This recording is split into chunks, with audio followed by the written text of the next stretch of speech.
హెల్దీగా క్యారెట్తో simple recipe.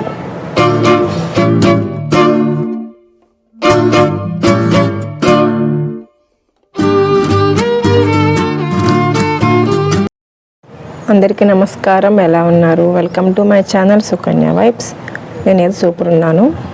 ఈరోజు మా వారు నేను ఈవినింగ్ కల్లా వస్తాను, నా కోసం ఒక సింపుల్ రెసిపీ చేసి పెట్టు, స్వీట్ అయి ఉండాలి, నువ్వు ఇప్పటివరకు ఎప్పుడు చేసి ఉండకూడదు, హెల్దీ అయ్యేవాళ్ళు, వితౌట్ షుగర్ చేయమని చెప్పారు.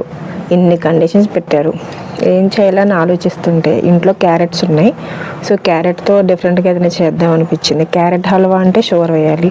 సో మిల్క్, క్యారెట్, బెల్లం అండ్ సగ్గుబియ్యం వీటన్నిటి కాంబినేషన్లో ఒక సింపుల్ రెసిపీ చేశాను. చాలా బాగుంది, మీరు కూడా ట్రై చేయొచ్చు. దీనికోసం ఒక హాఫ్ అన్ అవర్ నేను సగ్గుబియ్యం నానబెట్టుకున్నాను.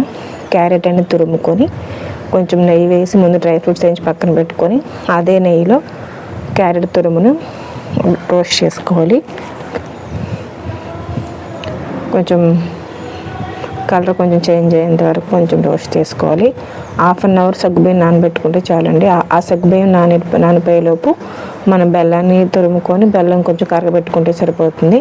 అలాగే క్యారెట్ తురుముని వేయించుకొని డ్రై ఫ్రూట్స్ వేయించుకొని సరిపోతుంది.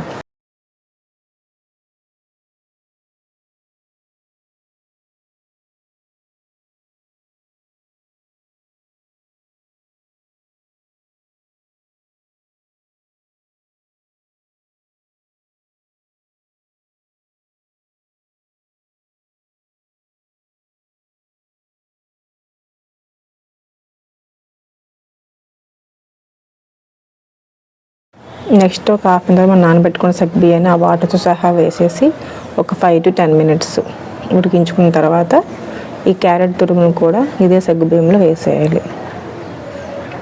తర్వాత మూత పెట్టేసి ఒక 10 minutes దీన్ని ఉడకనివ్వాలి.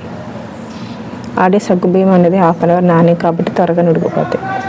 ఒక 10 minutes తర్వాత కాచి చల్లార్చిన పాలు పోసాను.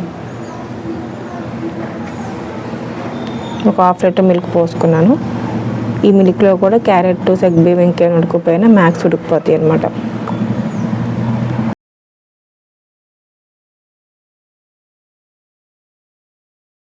క్యారెట్ తురుము అండ్ సగ్గుబియ్యం రెండు ఉడికిపోయిన తర్వాత డ్రై ఫ్రూట్స్ వేసుకొని కొంచెం ఇలాచీ పౌడర్ వేసుకున్నాను. బెల్లం అనేది డైరెక్ట్గా వేయలేదు, స్టవ్ ఆఫ్ చేసేసి బెల్లం నేను కరగబెట్టుకున్నాను. పాకమేం రావక్కర్లేదు, బెల్లం కరిగితే చాలు.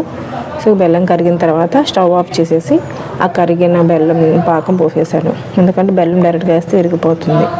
స్టవ్ ఆఫ్ చేసేసి బెల్లం పాకం వేసేసుకున్నాను. అది కరిగిన బెల్లం వేసుకున్నాను. ఇలా మీరు కూడా ట్రై చేయండి. ట్రై చేసి ఎలా వచ్చిందో నా కమెంట్ సెక్షన్లో కమెంట్ చేయండి. ప్లీజ్ సబ్స్క్రైబ్ చేసుకోండి అబ్బా. Okay, thank you.